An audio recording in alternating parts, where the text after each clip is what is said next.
Dzina la Tate ndi la Mwana ndi la Mzimu Woyera. Amen. Dziko lapansi mudzaona masautso ambiri, koma limbikani pakuti ine ndagonjetsa mphamvu za dziko lapansi. Pang'ono ndi pang'ono tikukonzekera chaka cha kudza kwa Mzimu Woyera, ndipo Ambuye Yesu afuna tilimbikire m'Chikhristu chathu, chifukwa iye adagonjetsa kale imfa. Ndikulandireni abale ndi alongo pano pa Tiyankhule na Ambuye. Lero ndi lolemba la mulungu wa 7 wa Pasaka, ndipo lero mu mpingo wathu tikuchita chaka cha Amayi Mariya. Tikulemekeza Amayi Mariya oonekera ku Fatima. Tisayiwale kuti mwezi wa Meyi ndi mwezi wawo wa Amayi Mariya. Mwachitsanzo pa 13 lero timalemekeza Amayi Mariya oonekera anyamata aja Francisco, Lucia komanso Jacinta. Pamene pa 20 tidzachita chaka cha Amayi Mariya amayi ampingo. Napo pa 24 tidzachita chaka cha Amayi Mariya mthandizi wa Khristu, Our Lady Help of Christians. Pa 31 ndeka muthemuthe Amayi Mariya ayendera Elizabeth. Mutha kuona kuti mwezi uno wa Meyi ndi kholophete kwakondwerera kwanyadira amayi. Sitichita manyazi, timawakonda, timawadalira, amatinenera, amatiperekeza, amayenda nafe. Olalikatu wina adanena kuti mlaliki aliyense makamaka ife alaliki, mlaliki aliyense onyoza Amayi Mariya ameneyo is possessed, ameneyo she is possessed. Onyoza Amayi Mariya ameneyo ndogwidwa ndi mizimu yoyipa. Mawu athu oyamba tsiku la lero akuchokera m'buku la Ntchito za Atumwi, mutu wa 19 ndi 1 kulekeza 8. Kodi mudalandira Mzimu Woyera? Funso ili akulipereka kwa inu ndi ine. Titha kunena kuti inde, komatu tiona mkatikati mwa ndime kuti mwina ambiri Mzimu Woyera amene tikuona ngati tidalandira mwina si Mzimu Woyera konse. Amene akutiwerengera mawu oyamba ndi a Henry Dalio a St. Pius Choir kuchokera ku St. Pius X Parish mu Archdiocese ya Blantyre. Ndipo salimo yathu ya tsiku la lero ndi salimo namba 68. Imbirani Mulungu nyimbo inu mafumu a dziko lapansi. Timbe nyimbo zake zotani? Nyimbo zotamanda, nyimbo zokondwerera kuti wagonjetsa imfa, nyimbo zokondwerera kuti Mulungu ali nafe. Ndipo mawu a Uthenga Wabwino ndi monga adalembera Yohane Woyera. Tiyeninso abale ndi alongo tisinkhesinkhe limodzi. Mutu wa 16 ndime ya 29 kulekeza 33. Amene akutiwerengera mawu a Uthenga Wabwino komanso kutigawira mawu ndi Reverend Father Francis Damaseke kuchokera ku Episcopal Conference of Malawi ECM. Mawu oyamba. Kodi mudalandira Mzimu Woyera pamene mudamkhulupirira? Mawu a m'buku la Ntchito za Apostoli. Pamene Apolo anali ku Korinto, Paulo adayendera mayiko apamtunda nakafika ku Efeso. Kumeneko adapezako ophunzira ena, ndipo adawafunsa kuti, kodi mudalandira Mzimu Woyera pamene mudamkhulupirira? Iwo adati, nkumva komwe sitidamve kuti kuli Mzimu Woyera. Paulo adawafunsa kuti, nanga tsono mudabatizidwa ndi ubatizo wotani? Iwo adati, ndi ubatizo wa Yohane. Paulo adati, Yohane ankabatiza anthu otembenuka mtima, koma iye yemwe ankauza anthu kuti akhulupirire wina amene ali kudza pambuyo pa iyeyo. Winayo ndiye Yesu. Okhulupirira aja atamva zimenezi adabatizidwa m'dzina la Ambuye Yesu. Pamene Paulo adawasanjika manja, Mzimu Woyera adadza pa iwo, ndipo adayamba kulankhula zilankhulo zosadziwika, ndi kumalalika mawu ochokera kwa Mulungu. Anthu onse pamodzi analipo ngati 12. Paulo adalowa mnyumba ya mapemphero ya Ayuda, ndipo miyezi 3 adakhala akulankhula molimba mtima. Ankakamba ndi anthu za ufumu wa Mulungu, nayesa kuwakopa. Mawu a Ambuye. Tithokoze Mulungu. Imbirani Mulungu nyimbo, inu maufumu hapa dziko lapansi.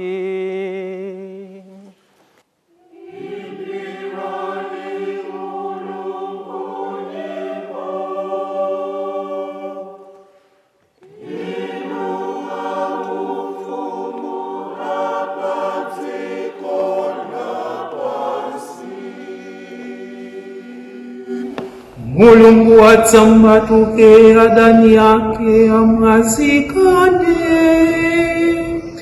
onse amene amamuda atawe pamaso pake.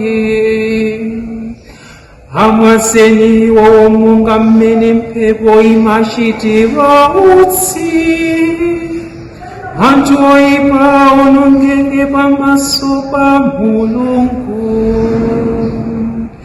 Monga mmene sera amasungunukira pa moto, monga mmene sera amasungunikira pa moto. Imbirani Mulungu nyimbo, inu maufumu hapa dziko lapansi.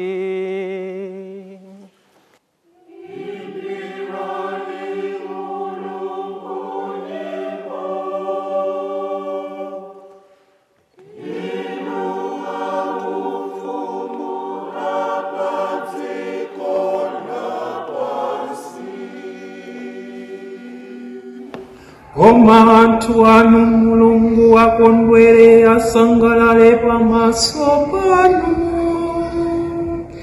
inde asekere ndi chimwemwe.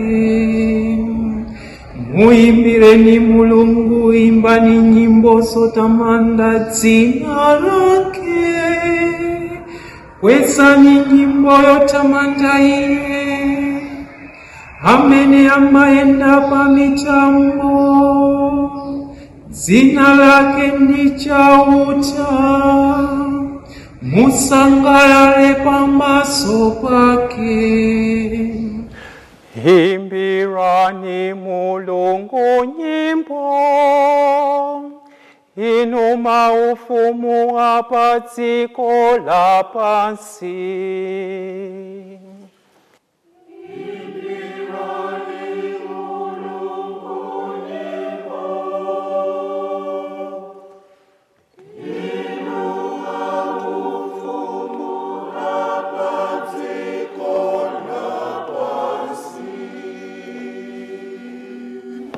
Atate, ana amasiye ndiponso mtetezi wa amayi amasiye, ndi Mulungu amene amakhala m'malo ake oyera.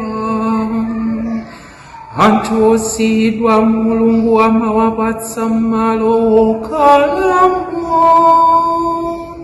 andende amawatulutsa kuti akhale pa ufulu. Imbirani Mulungu nyimbo, inu maufumu hapa dziko lapansi.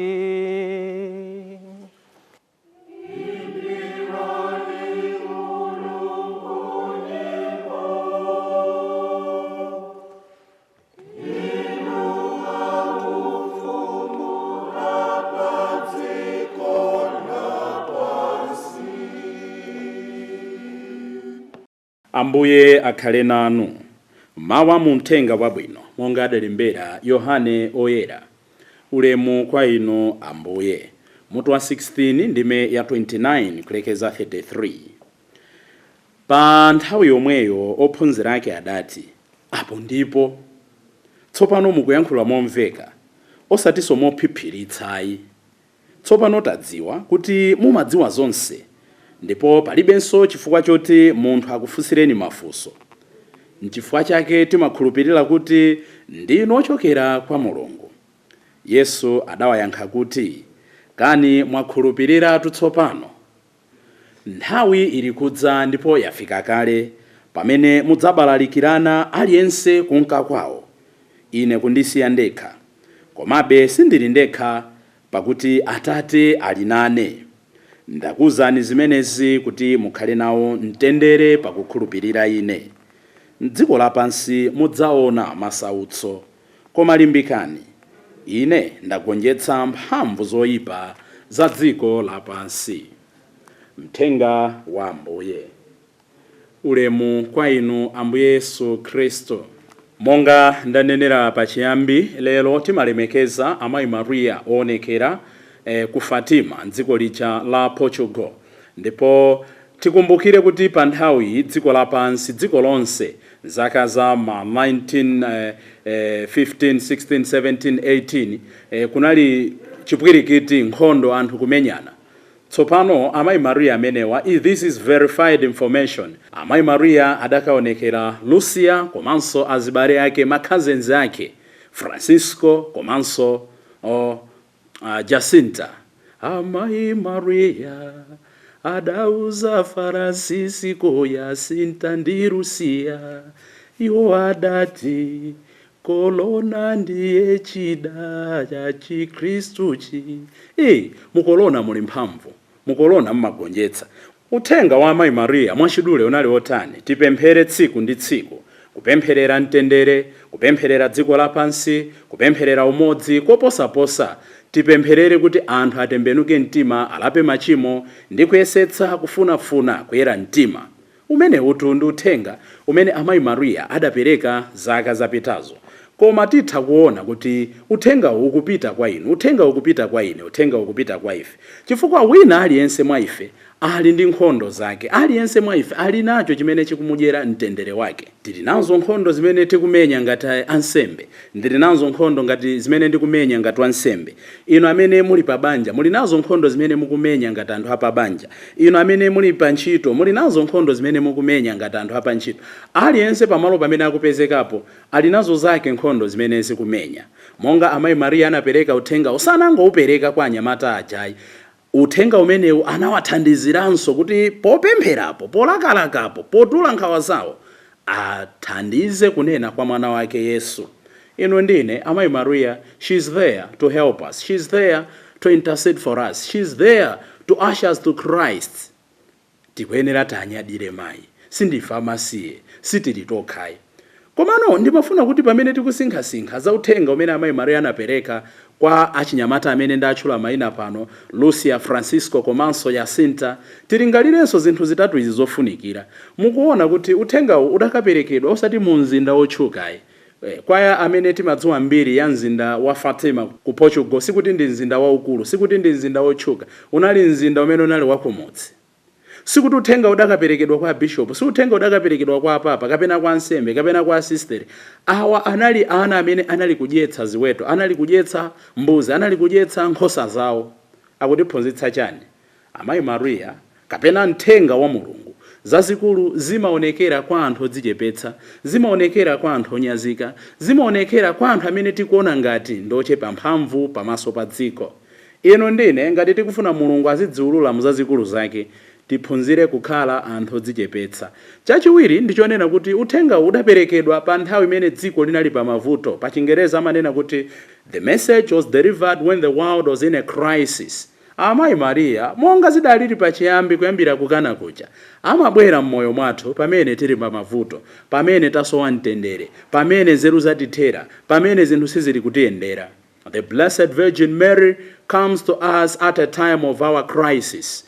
Ino ndine tili nazo zinthu zimene titha kunena kuti ndi chipwirikiti cha moyo wathu. Tipitirize kuwapempha amayi Maria, tipitirize kuyenda nawo amayi Mariya kuti azitinenera kwa mwana wake Yesu Kristo. Tibwere mmawu athu oyamba tsiku la lero. Paulo ali mu mzinda wa Ephesus. Nde atafika kumene kuja akupeza anthu ena amene ali mu Chikristu, koma Chikristu chake kapena tinene kuti adalandira ubatizo, koma ubatizo wake wa Yohane Mbatizi umene ankapereka Apolo. Nde Paulo akuwafunsa kuti kodi mudalandira Mzimu Woyera? Ndakondwa ndi yankho la anthu amenewa. Akuti kulandira ayi, nkuva komwe ayi. Paulo akudabwa. Tsopano nde chimene mukuchikhalacho ndi chani? Ndimafuna tilingalire zinthu ziwirizi. Poyambirira, the honesty of these people. Akudziwa kuti tikuperewera pena pake. Akuvomereza kuti sitinalandire Mzimu Woyera. Akuvomereza kuti sitidamve nkomwe za Mzimu Woyera. Tikanakhala enafe tikanabwekera. Ambiri timafuna kutchuka pa zinthu zimene sitimazidziwa. Ambiri timafuna kuoneka ozindikira pa zinthu zimene timayenera kuphunzira. Ambiri timachita makani liuma mwano pa zinthu zimene sitimazidziwa. Kandi za mpingo wina, kandi za chipani cha ndale china, kandi za boma lina, kandi za ndale zina, kandi zinthu zimene even za mpira kumene. Zinthu zoti sitimazidziwa kwambiri timachita makani ngati timazidziwa. These people at Ephesus, they accepted ifetu sitimaudziwa Mzimu Woyera, ifetu sitidalandire Mzimu Woyera, ukakumvako kumene.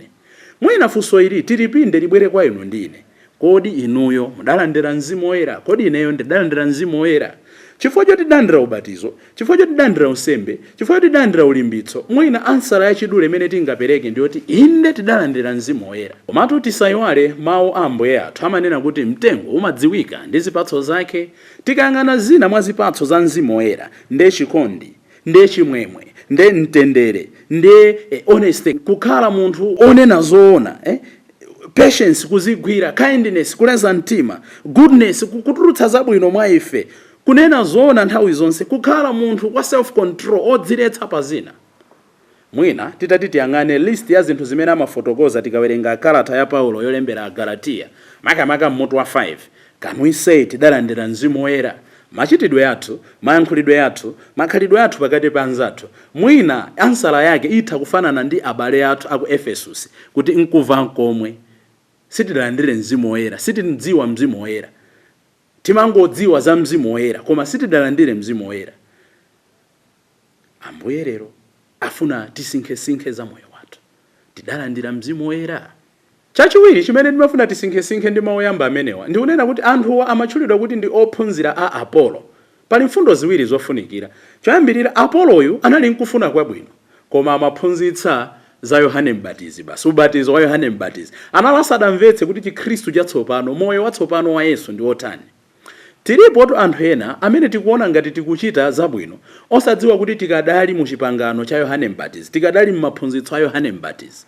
Nde anthu atimaona mu mpingo, anthu atimaona m'maparish, anthu timaona m'miphakati, anthu timaona m'magulu osiyana-siyana.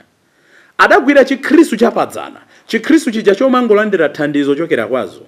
Zonena kuti zinthu zidasintha, maiko akunja adasiya kuthandiza, kale mu mpingo abambo amakhala mbali yaokha, amayi amakhala paokha, ana amakhala kwaokha, pano dziko lidasintha chifukwa chofuna kulimbikitsa umodzi wa mabanja kuti anthu azinyadirana, anthu azilimbikitsana. Nzololedwa abambo kumapemphera kukhala limodzi ndi amayi ntchalichi ndi ana ndi banja. Ena chifukwa chogwiritsitsa ubatizo wa Apolo amakana zimenezo. Uyu wabweretsa chiphunzitso cha chilendo. Ayi, kale mu mpingo munalibe business, things like paper Sunday. Paper Sunday ndi business yoyopanda mpamba. Mukaona kuti masiku ano mpingo kulimbikitsa zimenezi cha Kristu abwere poyera, athandize mpingo wawo, athandize maparish yawo. Ena adagwiritsitsa Chikhristu chapadzana, Chikhristu chongolandira, akadali mu ubatizo wa Apolo, akadali mu ubatizo wa Yohane Mbatizi.